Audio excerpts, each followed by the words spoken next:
બગસરા તાલુકાના આલપુર ગામે છેલ્લા 10 દિવસમાં સર્પે 2 લોકોને ડંખ મારતા લોકોમાં ભય ફેલાયો છે। થોડા દિવસ પહેલા આલપુર ગામે આવેલ તલાટી કમ મંત્રીની ઓફિસમાં તલાટી મંત્રીને પણ સર્પે ડંખ મારતા છેલ્લા 10 દિવસમાં બીજો બનાવ બન્યો, જેમાં આલપુર ગામે પાન બીડીની દુકાન ધરાવતા નવનીતભાઈ હરિભાઈ કેલૈયા સવારે દુકાન ખોલવા જતા હોય ત્યારે સર્પે પગમાં ડંખ મારતા તેઓને તાત્કાલિક સારવાર અર્થે ખાનગી હોસ્પિટલમાં ખસેડાયા છે।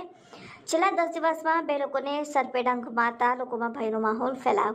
ઘટનાની જાણ થતાં જ હરેશ કેલૈયા, વિરલભાઈ કેલૈયા સહિત લોકો દોડી આવ્યા હતા અને નવનીતભાઈ કેલૈયાને તાત્કાલિક સારવાર અર્થે હોસ્પિટલમાં ખસેડવામાં આવ્યા છે અને ગામ લોકોએ આવા જીવજંતુઓ ગામની અંદર હોય તેને દૂર કરવામાં આવે તેવી માંગ કરી રહ્યા છે।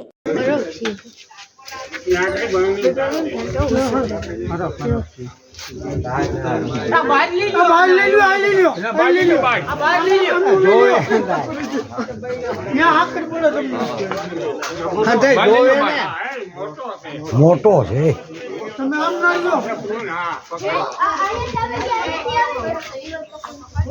ફૂલ ચડાવે આ વિડિયામાં ગોટો મુકાઈ ગયો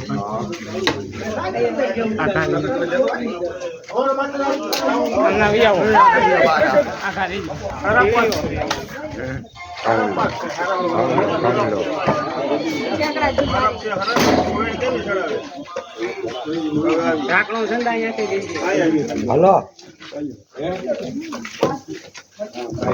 હે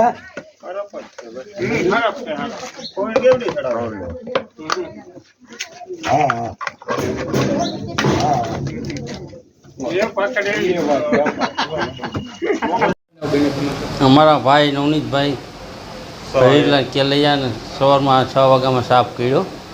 મારું ગામ આજપુર, બગસરા તાલુકાનું, અમરેલી જિલ્લો। મારું નામ વિરલ ભવાની શંકર કેલૈયા।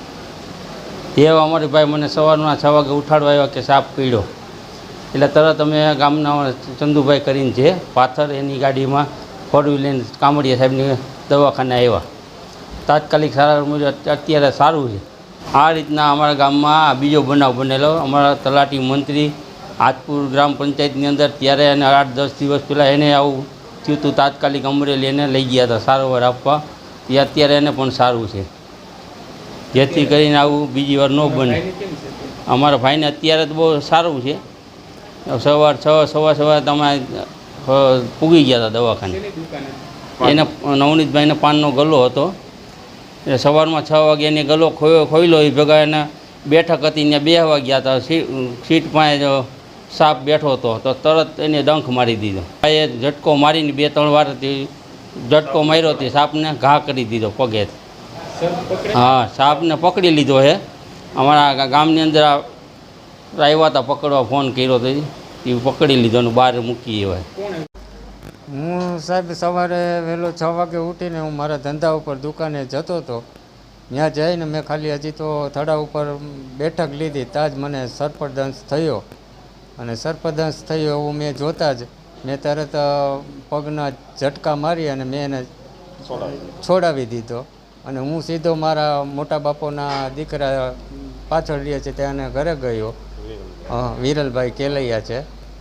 અને હું ત્યાં પહોંચ્યો ત્યાં મારા પગમાંથી લોહી ચાલુ થઈ ગયા હતા, એટલો બધા દાંત બેસાડી દીધા હતા।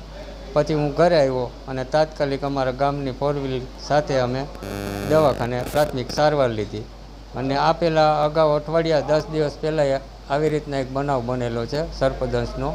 હવે વન વિભાગ કોઈ યોગ્ય કાર્યવાહી કરે તો સારી વાત છે।